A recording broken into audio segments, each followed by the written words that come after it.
是叫环境服务中心。环境服务中心我刚才在 bus 上面跟各位讲过了，它是一个专门处理家庭有害的毒物的这个一个地方。这个地方呢，我们大概在10年前就开始来做这方面的这个处理工作。This is the Environmental Service Center. We process household chemicals here. What happens is that customers come every Tuesday and Wednesday. We're open from 9 until 3. Every second Tuesday, 9 until 1.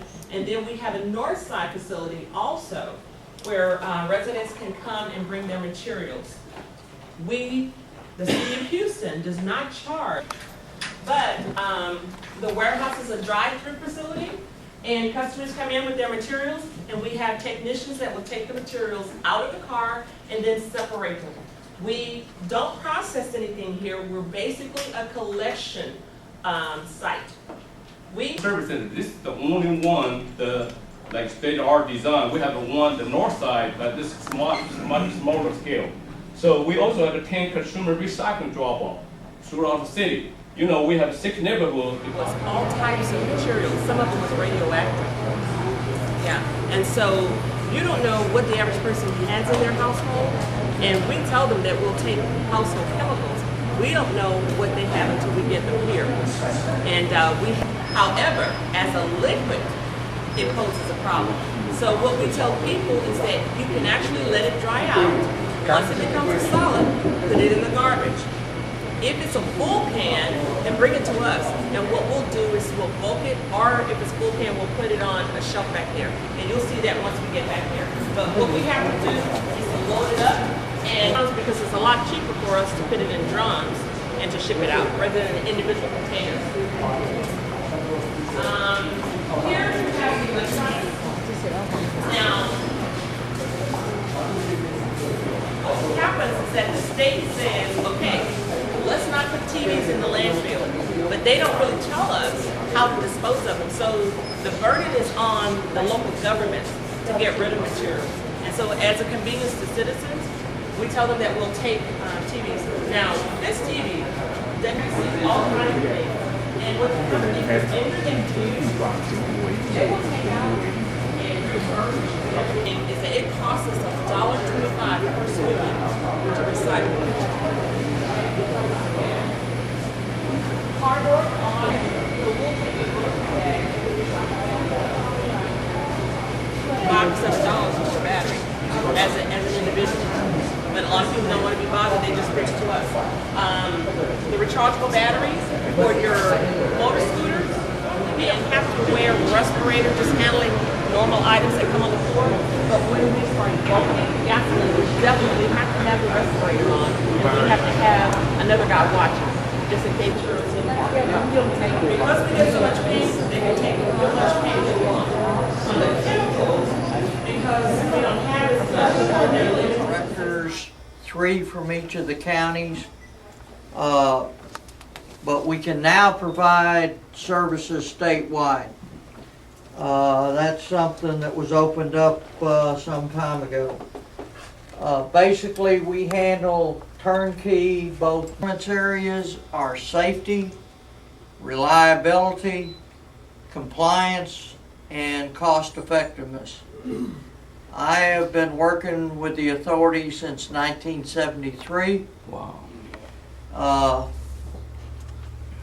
And I started out at this facility down in Texas City at that time.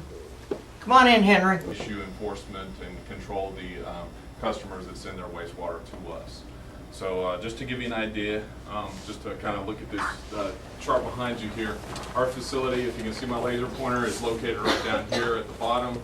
We treat wastewater roughly for about this area here, all the industries. We have 63 industries and 2 municipalities that send wastewater to us. So as this area, we've got some on the channel over here. Usually a 50 TLC. So when it hits these first step tanks, it's 1,000. By the time this does 80% of the treatment. By the time it gets to these tanks, it's a 200. By the time it goes through the clarifiers, it's around a 75. Then it goes through the polishing ponds, and what we pump to the bay is about a 50 to 55 TLC. for the benefit for some of the audience here do not know those technical things, kind of just get into a little bit general pictures here. Why we have to treat this water? Sure. What's the benefit treating this water? Right. And what's the cost benefit to the general public? Sure. Chemicals they do produce, the majority of them generate wastewater streams. They have to do something with the wastewater stream. So, you know, they can get a direct discharge permit from the state where they're directly discharging to the bay.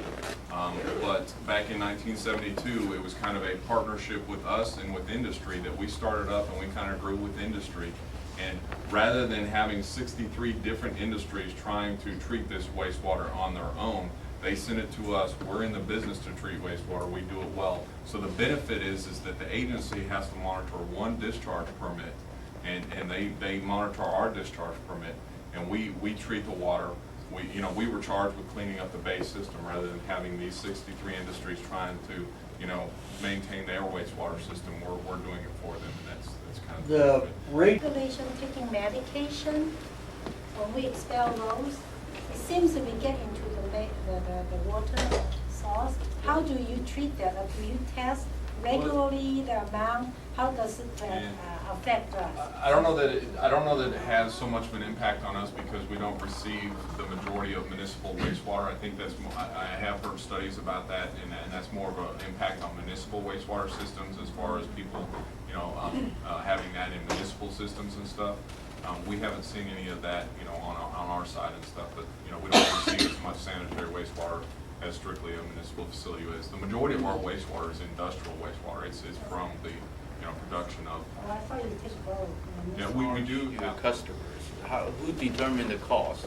That's what We customer line has a composite sampler on it, so we sample each customer that comes to us, and it's based off of what their flow is. So it's a flow-weighted composite sample that we run on a 24-hour period. Based off of that sample analysis, we have a rate structure that's based off of TOCSS and flow and mixture. And so based off of that rate structure, it depends on what their bill rate is going into it. To our customers, a mini unit brings us electronics that, first of all, that their electronics are recycled responsibly, and second of all, that their data is safe. All of our hard drive information is either wiped with a Department of Defense compliant software or shredded in our hard drive shredder.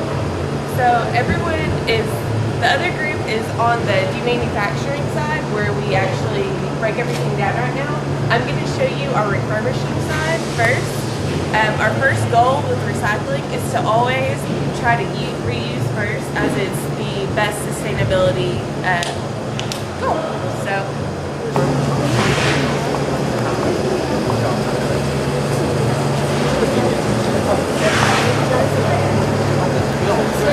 Right now, the responsibility for computers is a little bit different because it doesn't cover all the peripherals of the computer. It pretty much just is the computer, the tower or the laptop. It doesn't include mice or anything like that. So hopefully we'll in the future do that. Right now, we're standing to do is if there are some reusable parts that we can use on a working PC, we'll actually put them back over to our refurbishing side. What we break them down to are these focus materials that are listed right here. So the batteries, the CRT block, the LCD, the circuit board, the fluorescent light, and the toner and ink cartridges. What we do with these materials is that we put them together, we either bale them or put them in the Gaylord boxes like you see all behind you, and we send them to facilities that actually can process them and turn them into something else.